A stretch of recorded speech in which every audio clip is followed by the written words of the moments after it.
I'm Michael Konopasek near Twisp. Former firefighters making accusations that crews could have done more to save homes in this area. I will have a live report coming up. For me to extend on behalf of all the American people our deepest condolences. Today, planes carrying the victims of Malaysia Airlines flight MH17 arrive in the Netherlands on a national day of mourning. While the Dutch grieve, the world continues to demand answers.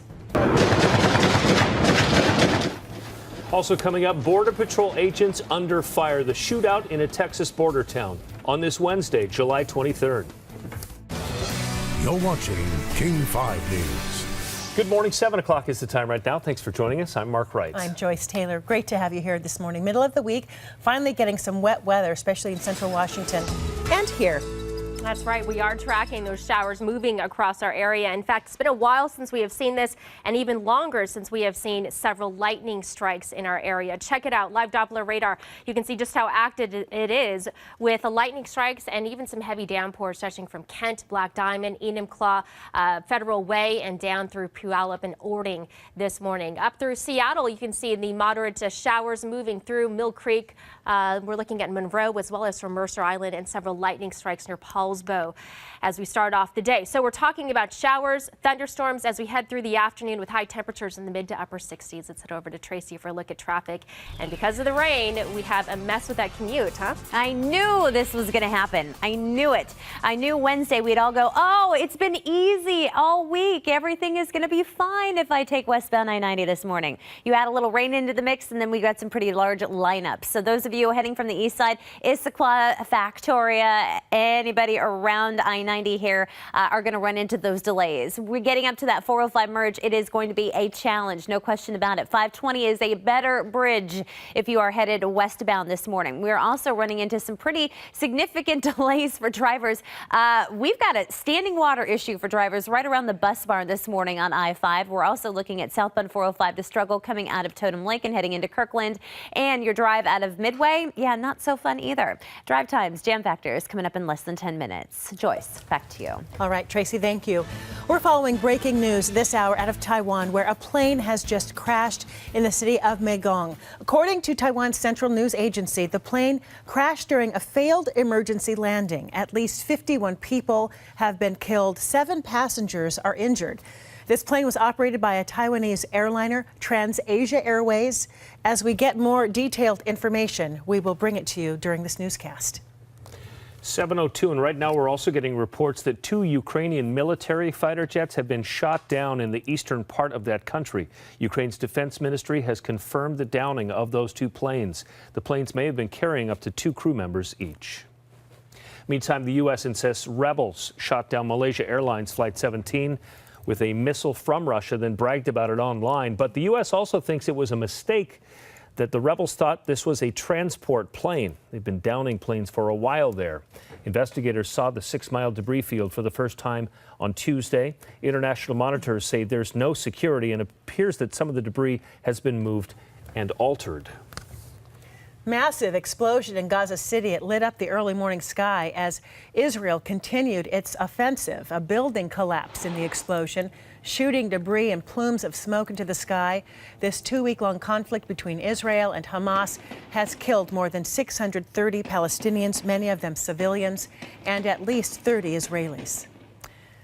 The FAA says that it's going to give airlines an update later today on its banning of flights between the United States and Israel. The flights were canceled yesterday after a rocket fired from the Gaza Strip landed near Tel Aviv's Ben Gurion Airport. Several U.S. airlines have already canceled flights to and from Israel before the FAA issued its directive.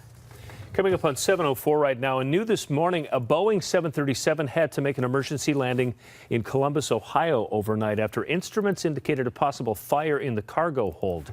The Southwest plane was going from Baltimore to Chicago when it diverted to Columbus. Once it landed, the emergency slide deployed. 49 passengers and 5 crew slid out of that plane onto the tarmac. Everybody's okay. Southwest says there was smoke in the forward cargo hold. The plane is now out of service pending more inspections.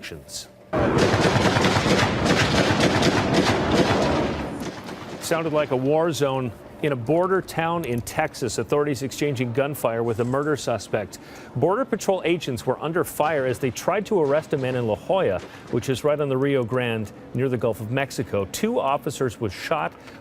They are expected to be okay. Authorities say the man was wanted for a murder in the Texas town of Edinburgh. The suspect died in that gunfight. Well, we continue to focus on those wildfires in central Washington this morning. At least 3,400 customers still don't have power, but some good news. The Mills Canyon fire near Antioch is now 90% contained. That is great news. This fire has burned more than 22,000 acres. It was one of the first major wildfires to break out in the last 2 weeks. And this morning, the White House says that President Obama has signed an emergency declaration for our Washington wildfires. During the president's visit to Seattle yesterday, he said that he has requested some help from Congress in the amount of $615 million through FEMA. With hundreds of families forced out of their homes without power, without water, hundreds don't have any homes at all to go back to. The Carlton Complex fire has left a lot of despair and frustration in its wake. As King 5's Michael Konopasek joins us, discovered some locals near Twisp say that it wasn't the fire, but the state's response that's responsible for their loss. Michael, good morning. Well, that is, good morning to you. That is what they're saying. But real quick, some new information from our Jake Wittenberg is that FEMA is now officially under that emergency presidential order. People here will be looking forward to some of that relief because, as you can see behind me, this is what you can see throughout the Twisp area. One of the homes destroyed belonged to a former firefighter from this area, 20-year veteran on the force. He says crews in this area could have done much more to protect homes, and he is not alone in his assessment. His dogs are dead, his home destroyed, his life changed forever. We got out with the clothes on our back. Kim Multias says he battled the blaze with a garden hose as firefighters just a field away were ordered to stand down. We were basically left on our own to defend ourselves and our property. Nobody would help us. It's a claim that's hard to believe, but there's another witness to this story, one of Kim's neighbors and a former U.S. Forest Service firefighter.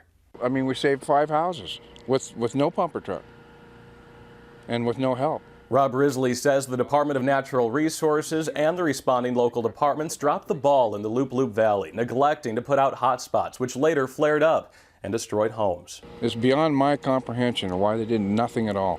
Well, they sat over there in the field and watched and took pictures. DNR tells King 5 it is investigating Multias and Risley's claims, but said, quote, it would be really uncharacteristic of firefighters to ignore the needs of homeowners, end quote.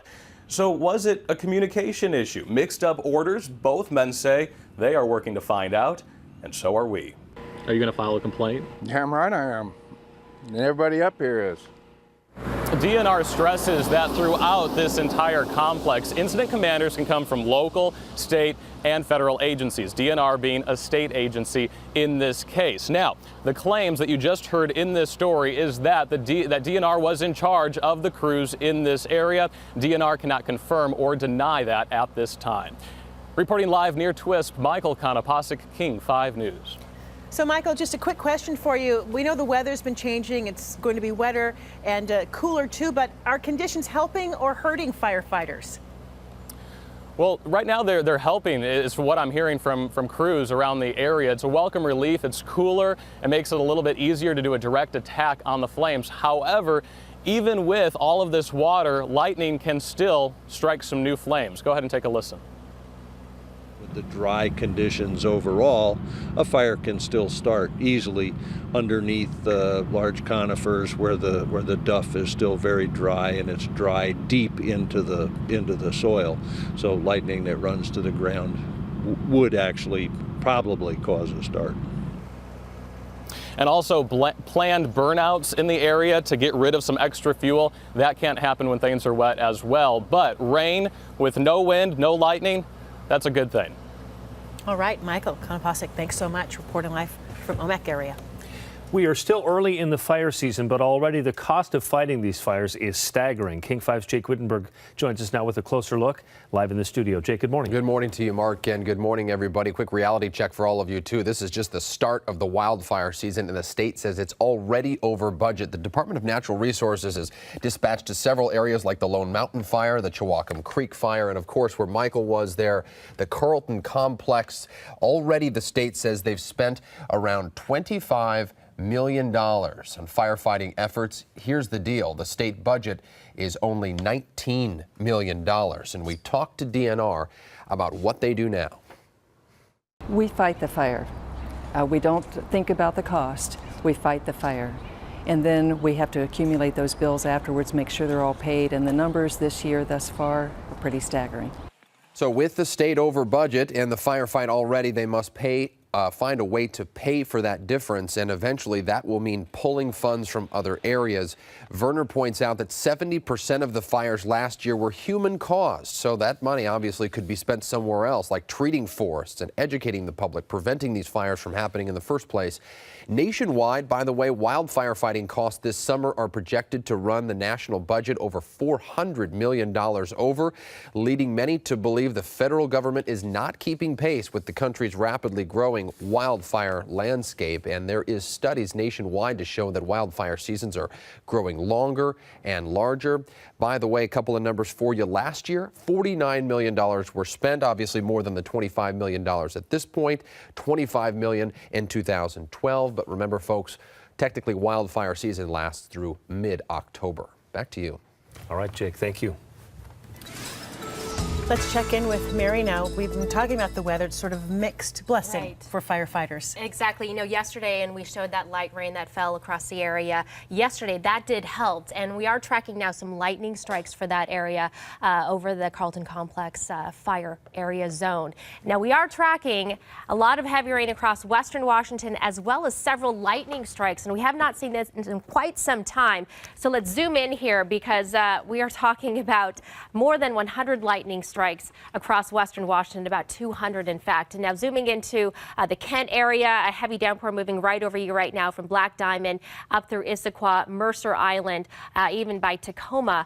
We are tracking that moderate to heavy rainfall, as well as several lightning strikes moving across the area from Paulsbo right over Seattle, Mercer Island, and up through Snohomish and Linwood. And you can see even lightning strikes across the northwest interior. So east of the Cascades, we're tracking some showers moving right over Omak, and you can see a couple of lightning strikes over the Cascades this morning. So let's talk about the fire weather situation, because we have a flash flood watch in effect through this evening for the east slopes of the North Cascades. We could be dealing with some heavy rain, and with that, there is the potential for mud and debris flows, because with that heavy rain, that could be a possibility for us. And we're looking at about a 1/10 to 6/10 of an inch of rain for today, and up in the Cascades, 2.5 inches of rain. So fire weather forecast, cooler conditions, about 70 to 78 showers and thunderstorms with locally heavy rain and some gusty winds. So, of course, the rain will help, but not a lot of it all at one time. That could cause some flash flooding.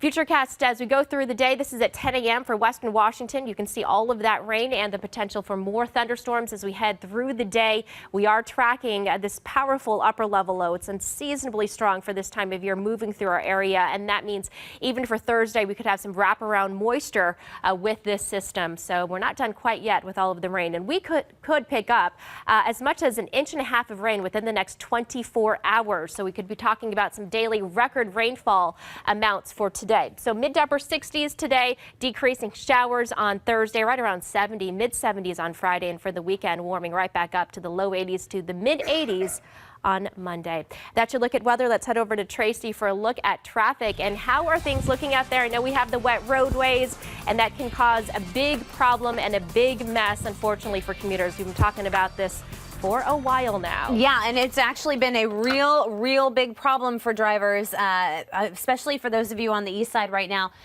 dealing with excuse me, westbound 92-1, one lane of traffic now between Bellevue Way and the start of the East Channel Bridge. All right, let's show you what we're dealing with the maps here. And we can definitely see the backups coming out of the east side. There's no question. We are hitting the brakes hard because the visibility is an issue. And yeah, things are going to be rough. So not quite Eastgate, but we are definitely getting there. I'm seeing that slower drive. So it's telling me that that drive from the east side is going to be a little challenging. Let's think about our alternate routes. 148 gets you over to 520 this morning. Both directions of 405 are struggling through Bellevue, and looking at that backup heading out towards the construction zone, yeah, it's going to be a little bit of a challenge. Once we get through there, we're actually in pretty reasonable shape. Hot spots have developed because of the rain squalls that have moved in. Northbound 5 all the way up from the Tacoma Mall past the Tacoma Dome at 29 miles an hour. Earlier crash onto southbound 5 at Northgate has been moved to the Gore Point, but we're also dealing with a little bit of standing water on northbound I-5 up near the bus barn. Watching our drive on 522 fill in through Lake Forest Park. Southbound 405 is bumper to bumper leaving Canyon Park this morning. You can see it looks like that standing water issue might have resolved itself with a lot of the drivers out there this morning. Still, 70-minute drive from Everett to Seattle, 88 minutes from Federal Way to Bellevue, and a 26-minute drive in climbing on I-90 out of Issaquah. Mark, back to you. All right, Tracy, thank you. Coming up on 7:15 right now. Coming up, a new device for women that promises to upgrade your bathroom experience, even if there's no bathroom. We'll explain. Also coming up, the NFL's first openly gay player responds to a former NFL coach's controversial comments. He said he wouldn't have picked him in the draft. Also, one of the biggest selling rock bands of the 90s, trying their luck in the beer business when we come back. Wildfires continue to devastate communities, causing evacuations. King 5 and the Red Cross have teamed up for Northwest Response Western Wildfires. Please help by donating at king5.com or at any Western Washington U.S. bank. In just a couple of hours, the 520 floating bridge will be shut down. King 5 traffic is up to the minute with breaking news and live reports on road closures. Northbound 99 will be closed. With traffic tweets and jam factor. Up to the minute traffic, the minute you're up.